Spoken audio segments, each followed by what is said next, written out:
할렐루야, 반갑습니다. 여러분 교회 비치형 성경 찬송 있죠? 그 사용법을 좀 우리 통일을 좀 했으면 좋겠어요. 어떤 분들은 지퍼를 잠궈 놓고 나가는 사람이 있고, 어떤 분들은 지퍼를 안 잠그고 나가는 사람이 있는데, 조심해서 잠그지를 못해가지고 이거 있잖아요, 이걸 그냥 끼워가지고 잠궈버려가지고 그거 빼다가 끊어지고 뭐 하여간 난리가 나는데, 오늘부터 통일합니다. 지퍼는 잠그지 않기로 통일합니다. 쓰시고 나면 그대로 갖다 그냥 넣으세요. 지퍼 잠그지 마시고요. 그것 때문에 그냥 끈이 끊어지고 그냥 해지고 난리가 났어요. 또 어떤 분들은 꼭 또 묶어놓는 사람도 있고, 끄트머리를 안 묶으면 나오는데 빼면은 그 묶어놓으면 또 나오지도 않아요. 그러니까 좀 하여간 오늘부터는 지퍼를 어떻게 한다고요? 잠그지 마세요. 그냥 그대로 놓고 가셨으면 좋겠습니다. 반갑습니다. 옆 사람과 인사 한번 할까요? 잘 오셨습니다. 할렐루야. 할렐루야. 예. 그 잠비아 갔다 온 다음에 동네 목사님들에게 지금 자전거 붐이 일어나가지고요.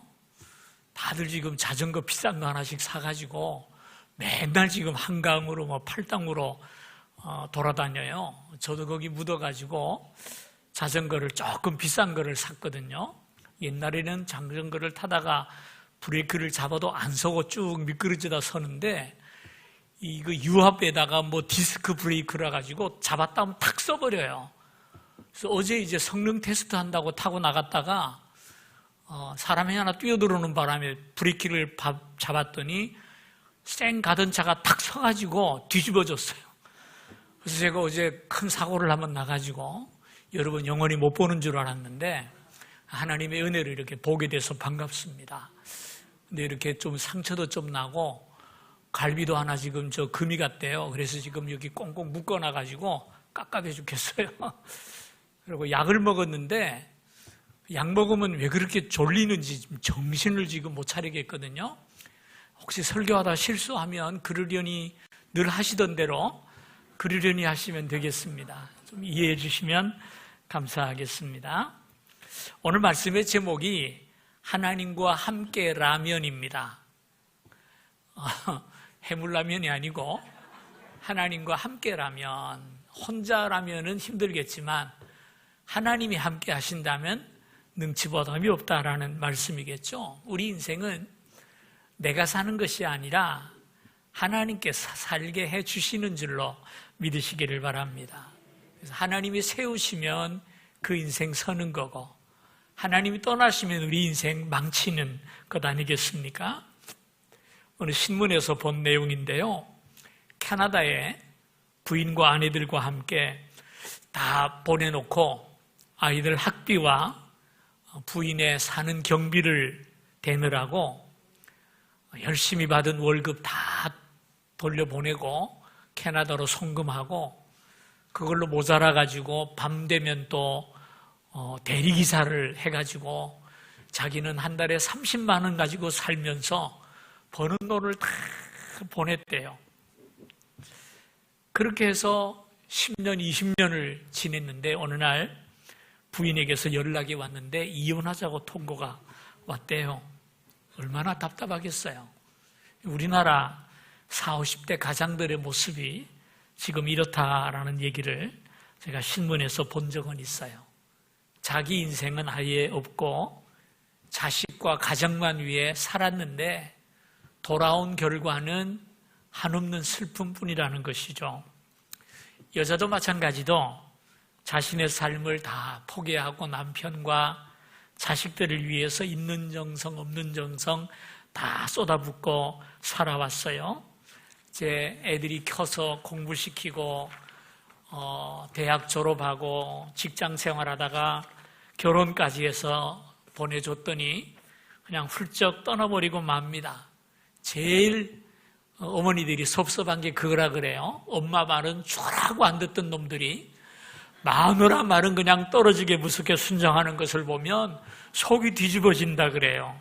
예. 자기 없이 살아왔는데 남는 것은 주름살 뿐이고 허무한 인생만 남아 있습니다. 누가 그 인생을 돌려주겠습니까? 이것이 이 땅의 어머니들의 모습 아니겠습니까? 오늘 말씀을 보면 하나님이 세워주셔야 가정도 서고 성도 지켜진다 이렇게 말을 했는데요. 정말 그래요. 우리 인생을 가만히 보면 수고와 슬픔뿐이에요. 마태복음 11장에 보면 수고하고 무거운 짐진 자들아 다 내게로 오라 이렇게 말씀했는데 참 맞는 말씀 같아요. 우리 인생이 어떠냐? 수고하고 무거운 짐진 인생이에요. 돈을 많이 벌고 그런 사람은 짐이 가벼우냐? 돈 많이 벌으면 짐이 그만큼 더 무겁더라고요. 성공을 하든 실패를 하든 짐 없이 사는 사람이 없는 것 같아요. 평안하게 룰루랄라 하고 살아가는 사람은 하나도 없고 성공한 사람은 성공한 사람대로 실패한 사람은 실패한 사람대로 화려한 인생을 사는 사람은 화려한 인생대로 기고한 인생을 사는 사람은 무명의 인생대로 우리 인생은 다 무거운 짐을 짊어지고 살아가는 존재입니다. 저희도 이제 내년부터는 지하철 공짜로 타게 되는데요. 어떤 목사님은 나이가 들면서 목회가 재미있어 죽겠대요. 참 부러운 게 저는 왜 그렇게 힘든지 모르겠어요. 목회를 하면 할수록 목회가 저에게 무거운 짐으로 다가오는 것 같아요. 누구나 다 마찬가지인 것 같아요. 어린 아이들은 안 그렇습니까? 애들한테 물어보세요. 인생이 힘들어 죽겠대. 그냥 왜 이렇게 공부할 것도 많고 끝없이 공부가 이어지는데 힘들어서 못 살겠다. 그렇게 얘기를 하잖아요. 우리 인생을 예수님께서 한마디로 규정하기를 수고하고 무거운 짐을 진 인생이라 이렇게 말씀을 합니다. 사람들마다 짐이 무거워서 허덕거립니다. 보통 사람의 63%가 보통 사람보다 나는 무거운 짐을 지고 산다라고 생각을 한답니다. 스트레스를 해소할 길이 없습니다 라고 응답한 사람이 50%가 넘고 정신건강에 위험 신호가 와가지고 약을 먹는 사람이 12%가 넘는다고 합니다. 자신에게 우울증이나 정신적인 건강에 문제가 있습니다 라고 설문지에 응답한 사람이 30%래요. 그러니까 사람들마다 행복하고 평안하게 사는 사람이 거의 없이 다 무거운 짐을 지고 감당할 수 없어서 우울증에 빠져 있는 사람들이 참 많다는 겁니다. 남 얘기가 아니고 내 얘기. 옆 사람 한번 보실래요? 행복해 보이세요? 어떠세요? 한번 보세요. 물어보세요. 행복하세요?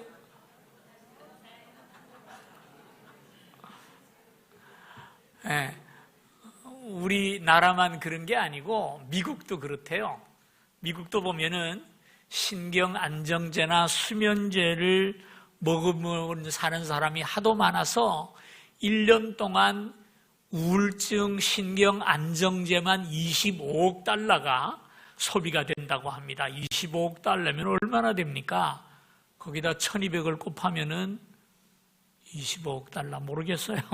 많은 것 같아요. 세상이 왜 이렇게 되어 가느냐? 왜 이렇게 스트레스를 감당하지 못해서 어렵게 살아가고 있느냐? 물질적으로는 정말 잘 살게 된 것 같아요.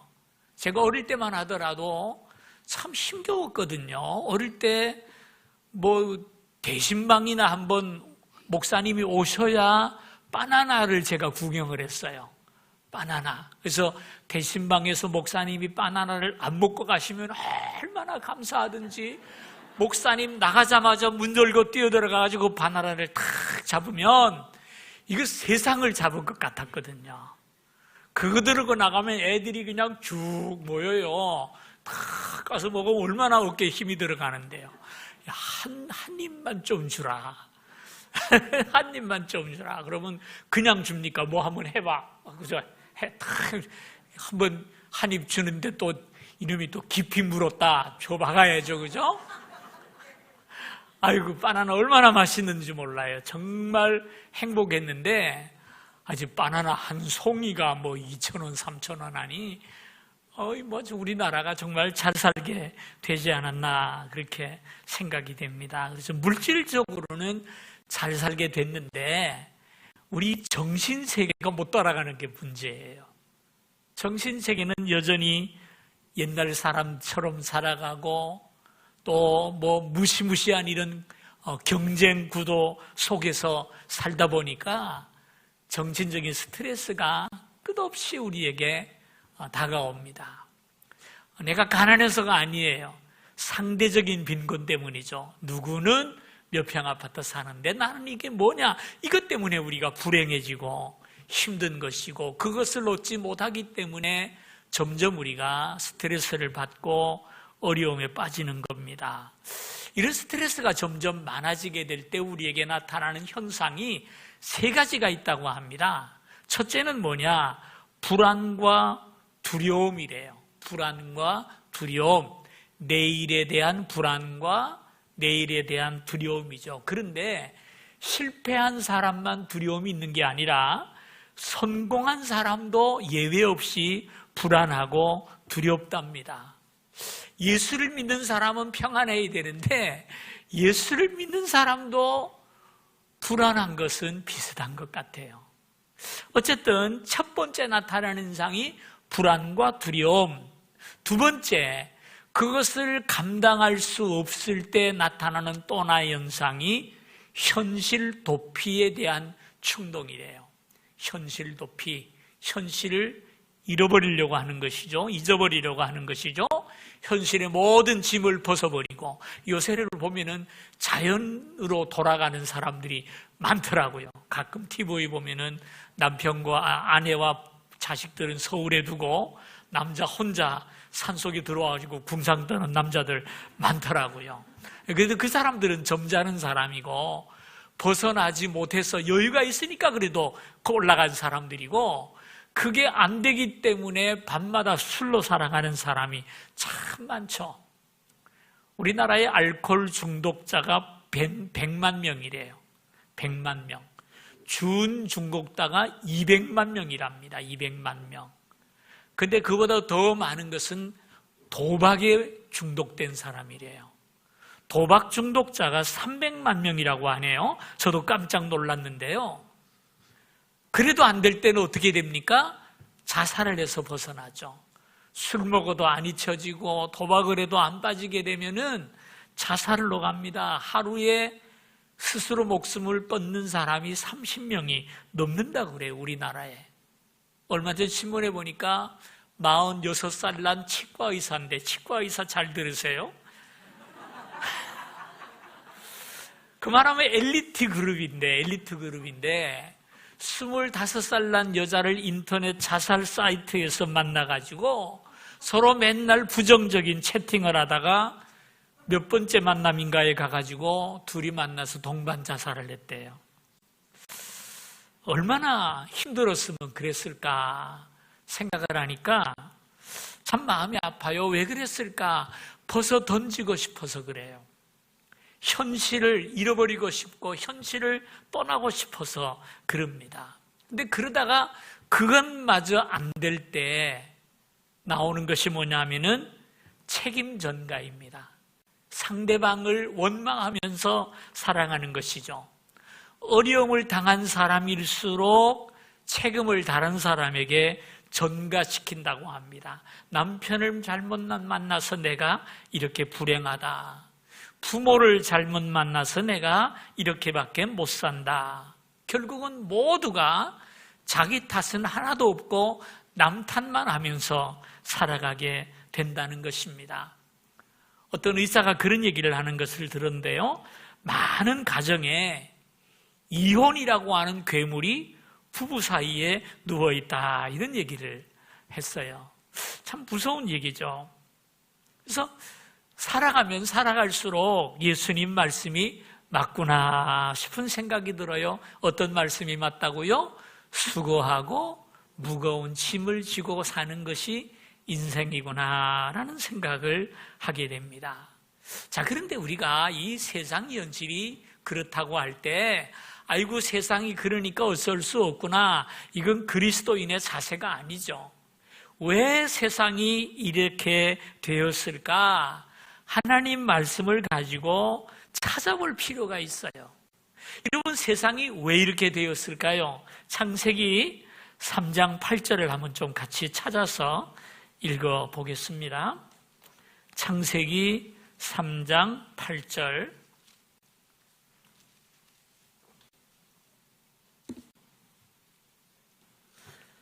한번 우리 같이 한번 읽어봅시다. 시작. 그들이 그날 바람이 불 때 동산에 거시는 여호와 하나님의 소리를 듣고 아담과 그의 아내가 여호와 하나님의 낯을 피하여 동산 나무 사이에 숨은지라, 이렇게 말씀하셨어요.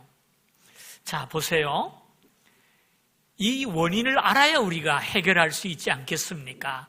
왜 사람이 불안과 두려움에 빠지고 현실을 도피하려고 들고 다른 사람에게 책임을 전가하고 원망하며 살아가는 것일까? 오늘 본문에 보니까 이유가 나와요. 그 이유가 뭐냐? 하나님을 떠났기 때문이라는 거예요. 하나님을 떠났기 때문이라. 선악과를 따먹은 아담과 하와가 하나님이 가까이 다가오시는 소리를 듣고 무서워서 나무 뒤에 숨어버립니다. 그래서 하나님께서 아담아, 아담아, 내가 어디 있느냐라고 불러주시잖아요.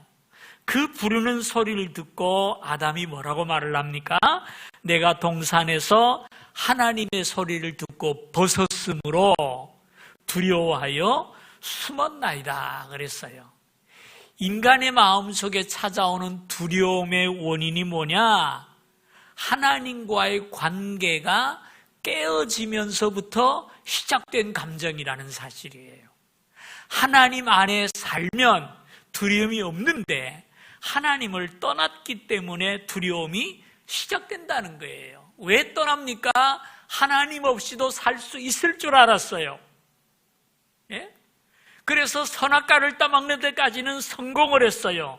그래서 자신의 욕심대로 살긴 살았지만 하나님을 뵙게 될 때 말할 수 없는 두려움이 그 마음속에 찾아오더라는 겁니다. 그 다음 행동이 뭡니까? 그래서 하나님을 피하여 도망하여 숨었습니다.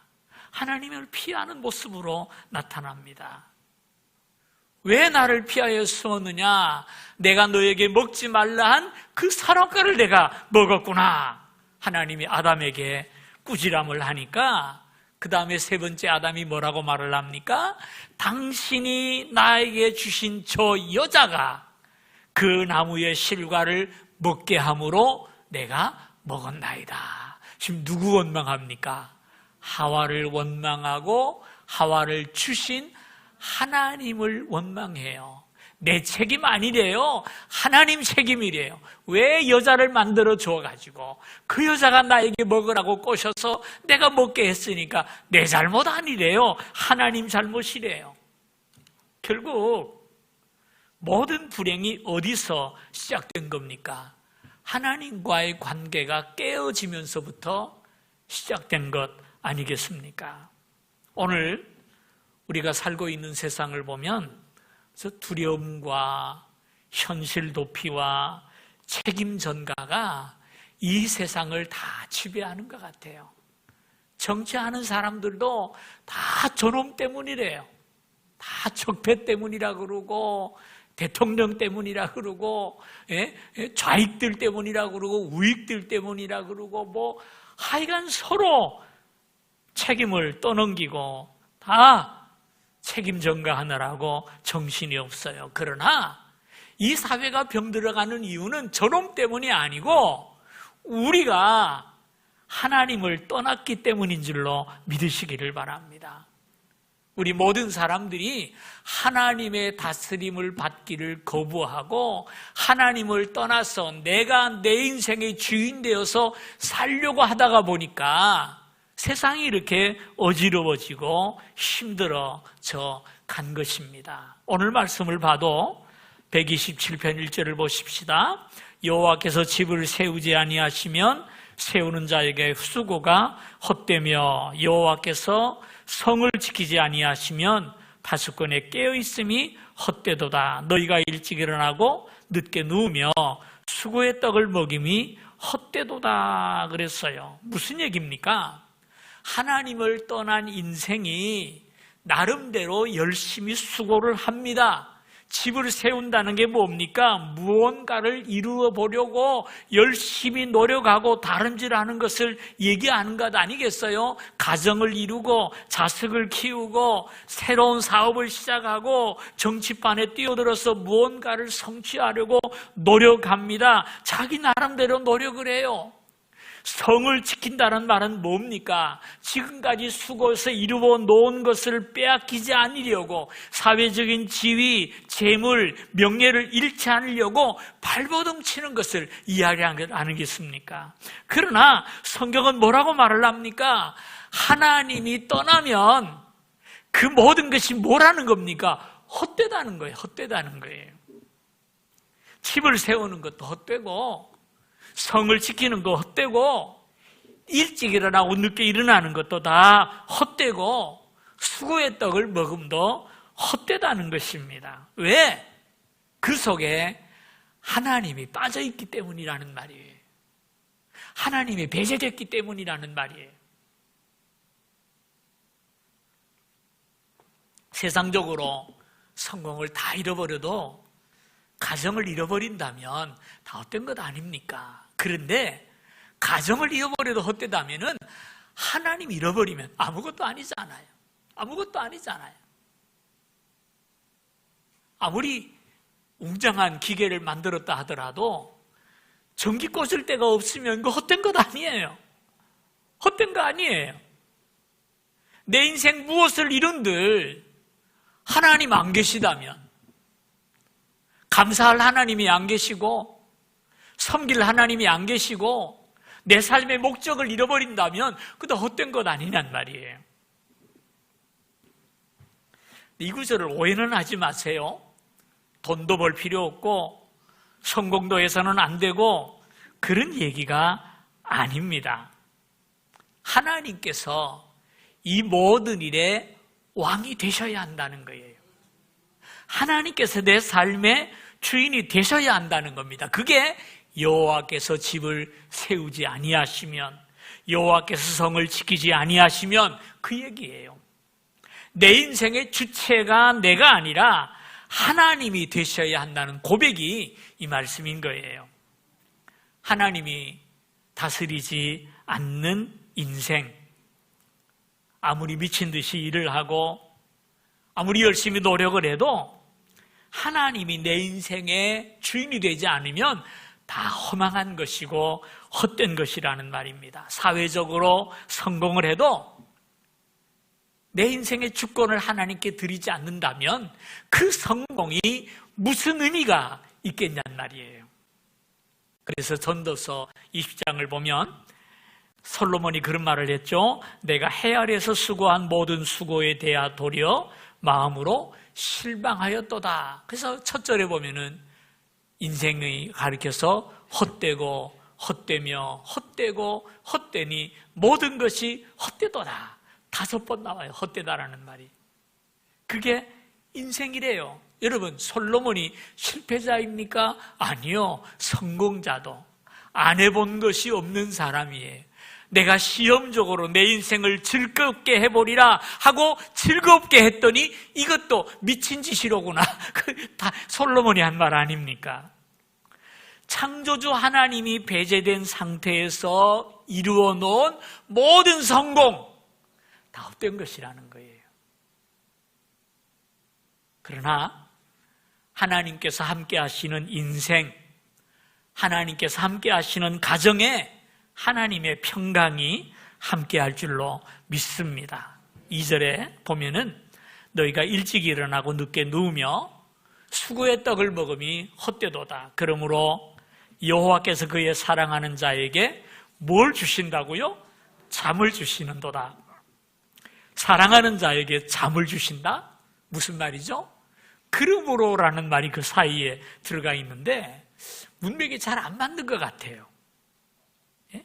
무슨 얘기냐면 아무리 부자가 되고 아무리 성공을 해도 하나님이 평안을 주지 아니하시면, 다시 말해서 잠을 잘 수 없으면, 마음의 불안이 떠나지 아니하면 다 헛되다는 것 아니겠습니까?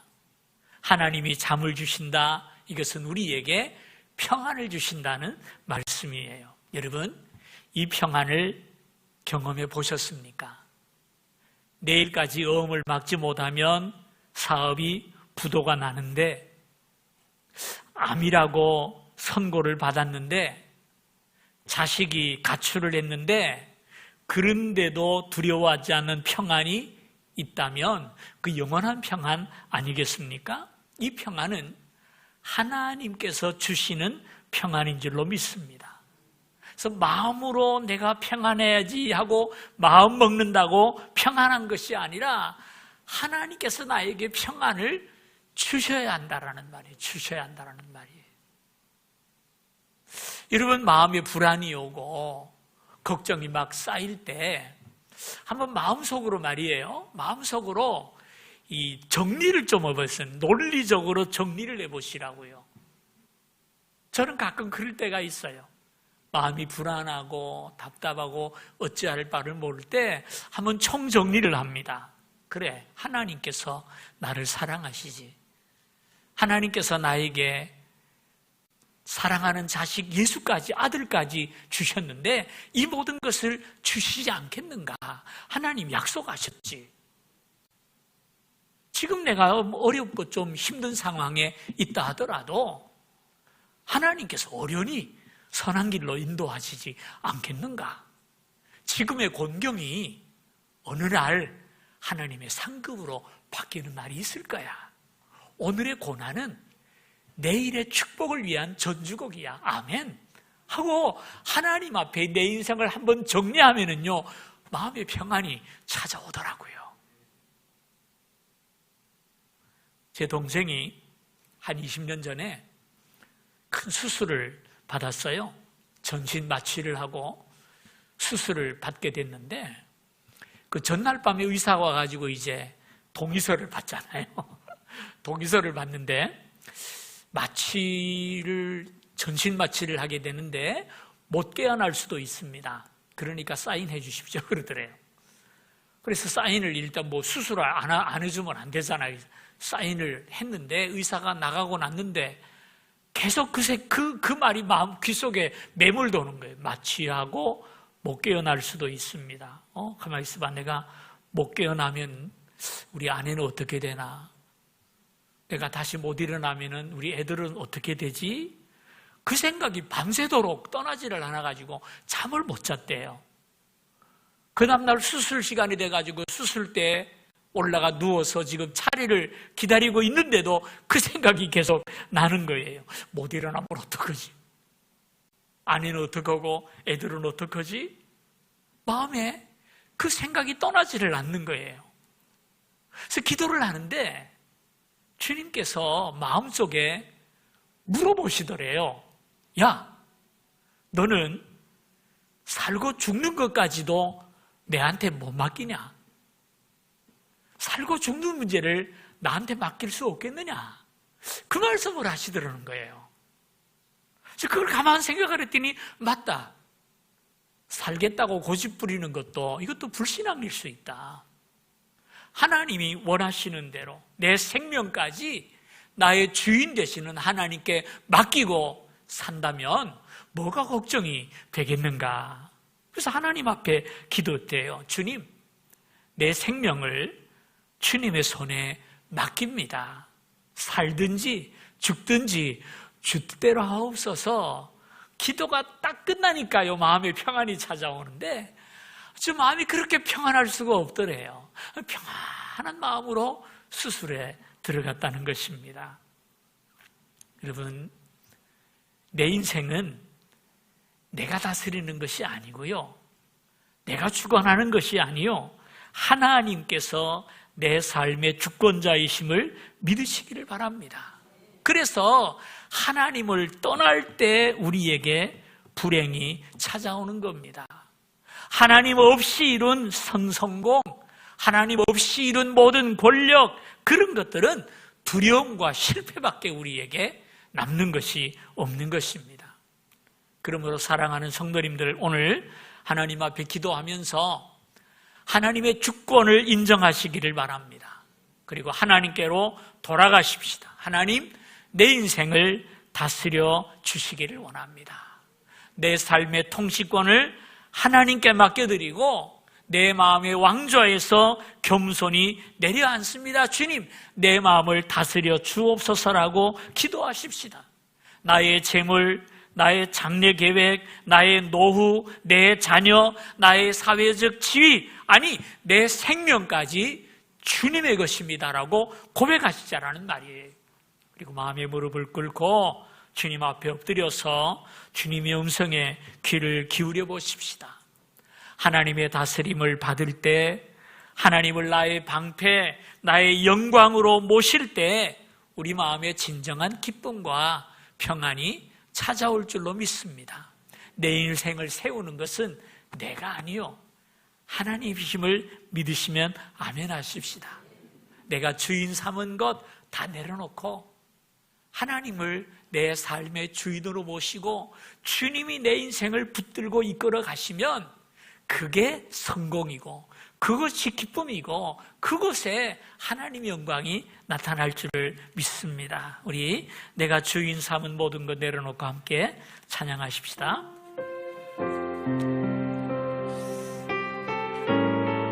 이 찬송 다 아시죠? 그죠?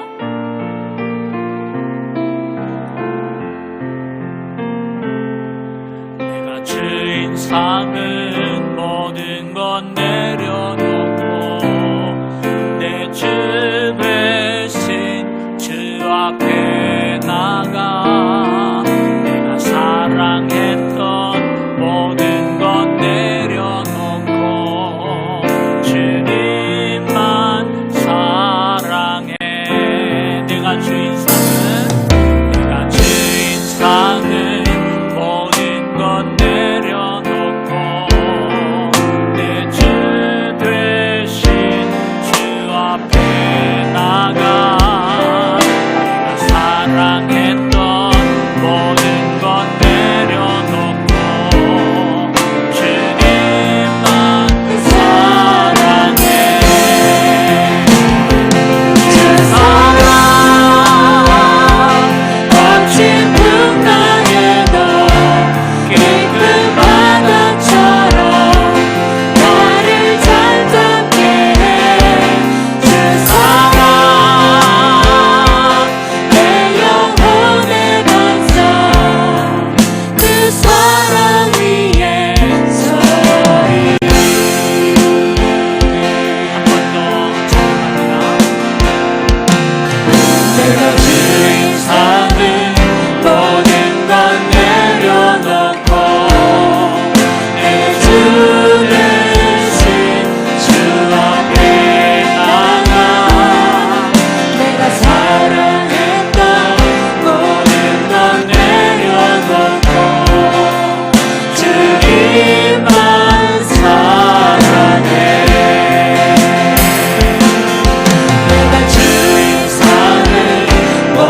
다른 사람을 원망하고 책임을 전가하고 현실을 도피하기 위해서 바들바들 쉬고 있지 않습니까?